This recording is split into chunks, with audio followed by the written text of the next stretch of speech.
This just in, everybody. NBC dropped some new polling from Steve Kornacki, their big polling guy. And I'm going to be honest with you. They are missing the biggest point from their own polling to the point where I have a simple question to ask.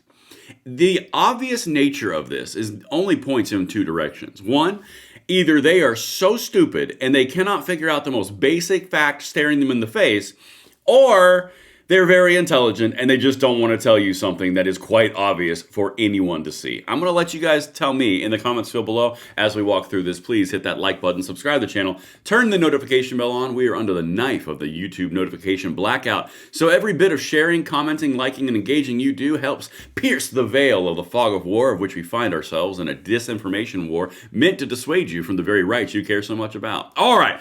Guys, let's get into this. This is a really important one. I'm going to jump right over here. I'm not going to bury the lead on you, but we're going to look at some NBC News polling that is really fascinating to me. And you have to know something going into these polls, okay? Actually, I'm going to go big real quick for this part. Polls have two purposes. A lot of people think they have one purpose. The common conception, or the common idea, rather, is that polls are meant to tell you where everybody is. Yeah. That's one thing. The other thing is polls can be used to manipulate people to think that basically everything you believe is not the common consensus, and then you will start to adjust your behavior. They're used as manipulation tools a whole lot of the time. That's why fake polls and fake news polls exist. It's because they tell you something that's completely fictitious based on very faulty work just in order to get you to maneuver somewhere they want you to maneuver. Okay? It's not just telling you what people think, it's also trying to manipulate you and move you. That a lot of people don't tell you that. I'll tell you that flat out. That's why you see so many manipulations. And that's also what one of the pieces we're about to walk through right here. Because I'm not going to bury it on you. Let's go and I'll talk to you on the other side. Sorry, I'm verbose, I know. NBC News chief data analyst Steve Kornacki joins me now from the big board. And Steve, take us through this poll and how is it concerning? In what ways do you see this being a factor ahead of next year's midterm elections?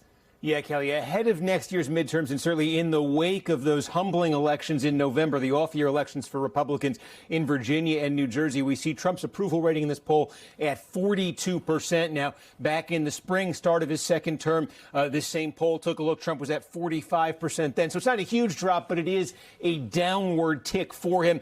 His approval rating, of course, both terms as president has kind of existed in a pretty narrow range. This is getting towards the lower part of that range right there, certainly consistent with those kinds of results we saw for Republicans for Trump's party in New Jersey and Virginia. And then there's that question about cracks in his own base potentially. So taking a look. All right, this is the important part, and I let him run to this because this is what I wanted to show you along with a little bit afterwards. Trump is not failing beyond his normal approval ratings. He is right in line with what he's normally been, but they're not going to tell you that. They're going to tell you that he's the worst president that's ever existed and everyone hates him and everyone needs to go eat dirt. It's all manipulation because even Steve Kornacki just said it's not damning, it's a tick down. Okay, y'all, I'm telling you, it deviates very small numbers. You're within the realm and normalcy for Donald Trump presidencies and polling approval. This is not outside the norm, okay? Now, this next part, I need you to pay very close attention because this is meant to obfuscate something very obvious. Watch this. Inside the Republican Party right here, we were looking at the depth of enthusiasm for Trump. So these aren't folks just who approve of Trump's performance as president. We're looking at the folks who say they strongly approve of Trump's performance as president. And among Republicans, that number is now 52% in this poll. And again, earlier this year, when we checked in the same question, it was 60% of Republicans who strongly approved of Trump's performance. So that's down 8 points there. So maybe a bit of slackening, a little bit of softening there of the depth of that enthusiasm for Trump within his own party. And then you showed this one in a minute. Okay, this is what you're about to see is so wild.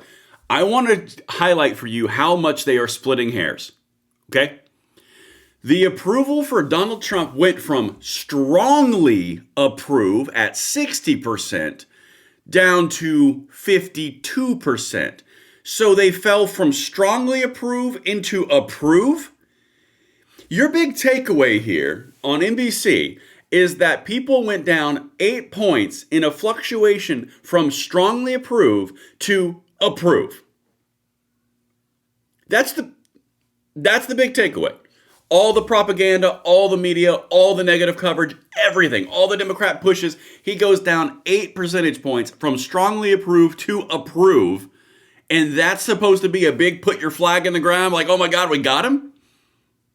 If I'm not painting the picture clear enough for you, hold on a second, because this next one is the one I really wanted to show you. Watch this. And again, let me hear you in the comments on this one, guys, and please join us by hitting that subscribe, like, and share button.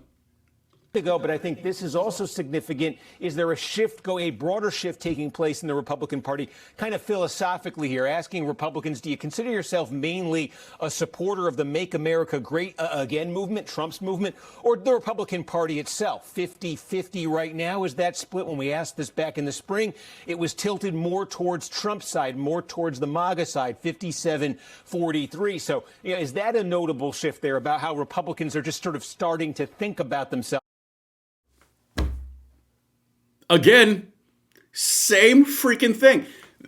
They're not going to notice that they're both in the Republican Party? Yo, this is like, do you like coffee, or do you like strong coffee, or do you like coffee? Talking to coffee drinkers. It's like, no, I still like coffee. Oh, so you don't like tea? No, tea is socialist. Oh, so you would never drink tea? Of course, tea being the Democrat Party. Hell no. So you're talking about, you're gauging intensity of how MAGA you are or how Republican you are.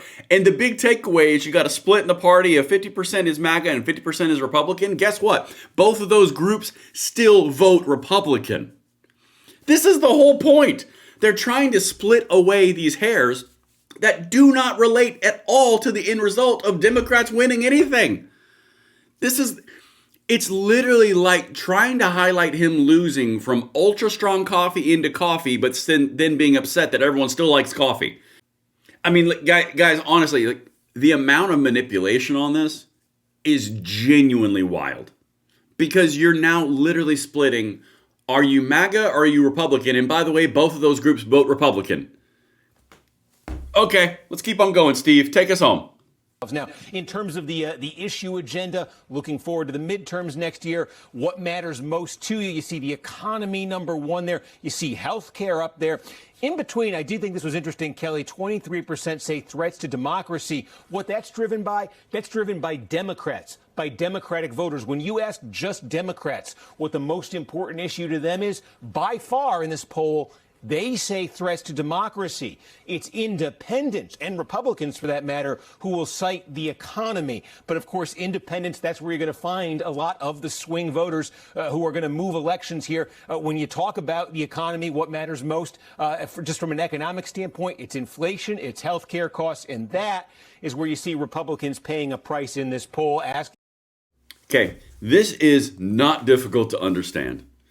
You have Democrats who are flooding the airways with their propaganda and with their complete and total threat to democracy.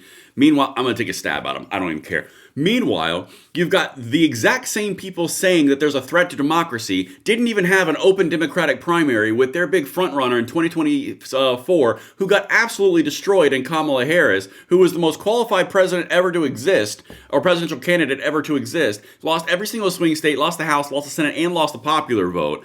And they didn't even have an election. They didn't even have a primary system. They literally said, she's the candidate, go. Are sitting there crowing about democracy and threats to democracy. Shut up. It is mind-boggling. But then you get right back to the independent part. The independent part is what I've been saying forever. The independents dictate and determine the election. They always have, they always will, because they're the ones in the middle who hate both people. Okay, cool. Glad we know where everyone stands. They care about the economy and they care about inflation. It is very, very straightforward. Everyone knows it. That's going to be the issue. And that is a video that I hope you enjoyed. Let me know what you think in the comments below. My name is Braden. I will see you later.